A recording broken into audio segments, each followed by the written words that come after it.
युक्तियों के द्वारा विश्लेषण करना है। तो पहला विश्लेषण क्या होगा कि देह के साथ तादात्म्य करना ये आवश्यकता नहीं है हमारे होने में।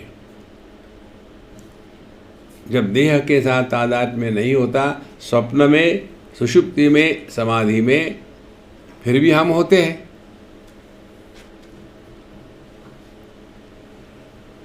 देखो, करोगे क्या साधना? केवल समझदारी। तो देह के साथ तादात्म्य से क्या होता है और तादात्म्य छोड़ने से क्या होता है? तो पहली बात, देह के साथ तादात्म्य करने से हम अपने आप को परिच्छिन्नता में बांध लेते हैं। परिच्छिन्नता होती है देश काल वस्तु की। तीन बातें केवल, देश काल वस्तु। ये परिच्छिन्नता में हमने बांध लिया, उसके बाद विचार हमेशा चलते रहेंगे। और जब हमने देह के साथ तादात्म्य छोड़ दिया, स्वप्न में, सुषुप्ति में परिच्छिन्नता हट गई, माने देश काल वस्तु हट गए, तो विचारों के आने की संभावना ही नहीं, और आते भी है उसको हम सीरियसली नहीं लेते।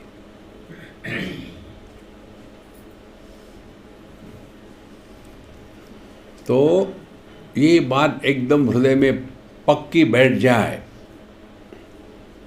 बाकी का आप जो करते हो ना, कुरुते गंगा सागर गमनम व्रत परिपालनम अथवा दानम ज्ञान विहीन सर्वमतेन भजति न मुक्तिम जन्मशतेन भज गोविंदम करते रहो। टाइम पास हो जाएगा। देखो, तो हमने ये कन्विंस कर लिया अपने आप को कि हमको देहात्म भाव से निवृत्त होकर के रहना है। तो प्रारंभ कहाँ से होगा? जब हम देहात्म भाव में रहते हैं, तभी जागृत अवस्था के वस्तु व्यक्ति इनके साथ संबंध प्रस्थापित करते हैं। तो क्या करें? ये जो संबंध प्रस्थापित करते हैं व्यक्तियों के साथ, और जो संग्रह करते हैं वस्तुओं का, इससे अपने को धीरे धीरे वापस खींच ले। शत्रु मित्रे पुत्रे बंधौ माँ कुरु यत्नम विग्रह संधौ।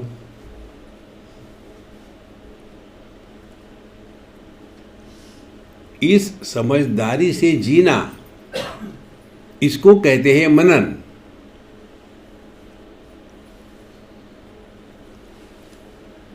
ना दोस्तों को निर्माण करना है, ना दुश्मनों को। तो कैसे रहे? अपना महामंत्र, wherever you are, whenever you are, whatever you are, be 100%।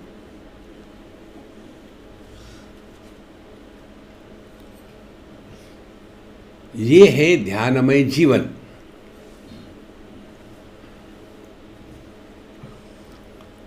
आधा घंटा बैठ करके बाद में फ्रस्ट्रेट होना, कब खत्म होगा, कब खत्म होगा, नहीं।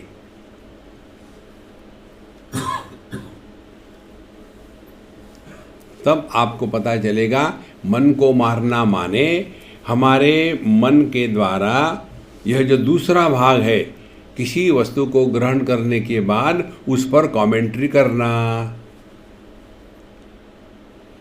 ये वस्तु अच्छी है, ये वस्तु आवश्यक है, ये वस्तु सुख का साधन है, इस वस्तु के अभाव में मैं अपूर्ण हूँ, ये वस्तु मिली नहीं तो जीवन जी के क्या करेंगे।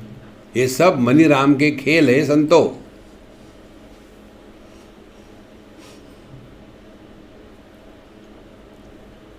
इसीलिए अपना महामंत्र देखो, सुनो, मत बोलो।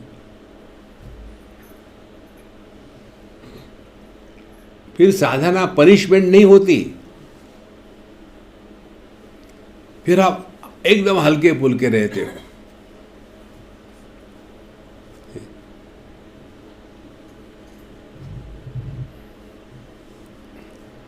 इसका प्रभाव ये होगा कि आपके हृदय से किसी के भी प्रति राग द्वेष दोनों ही रहेंगे, क्योंकि अब मन ने रिएक्शन करना, वस्तु पर कमेंट करना, उसका इवैल्यूएशन करना सब खत्म कर दिया। ये करने से ही राग द्वेष होते हैं।